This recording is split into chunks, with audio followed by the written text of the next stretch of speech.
जो सभी आदेश भाई को माँ ने अपने पेट से जन्म देती है, उस माँ का गरिमा, उस बेटे का दुलार, उस माँ का प्यार, जो कोई शायर ने कहा है मेरे दोस्त। तो माँ के नाम पे एक बारी जोरदार ताली चाहेंगे सभी आदेश भाई से एक बारी, जो माँ से प्यार करते हैं, माँ को चाहते हैं, उस माँ के नाम पे।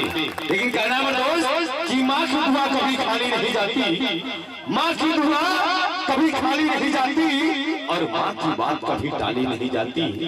माँ की दुआ कभी खाली नहीं जाती, और माँ की बात कभी टाली नहीं जाती।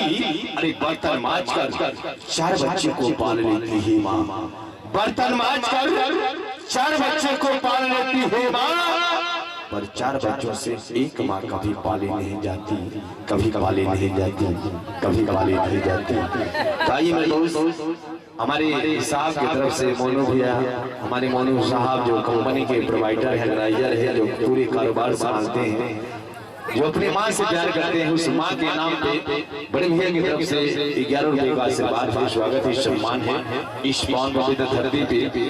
और आइए आपका बेटा, आपका एक लड़का में एक छोटा सा कलाकार अरविंद अनाड़ी, जो गाजीपुर के सर्जनिक से आज इस पावन पवित्र धरती पर उपस्थित है मेरे दोस्त। लेकिन कहना है कि कभी होली तो कभी ईद होता है, कभी होली तो कभी ईद होता है, और जो गवाह बन जाए खुश नसीब होता है। आज जो दुश्मन के सीने पे चढ़कर वार करता है मेरे दोस्त, बस वही गाजीपुर का वीर अब्दुल हमीद होता है, वीर अब्दुल हमीद होता है।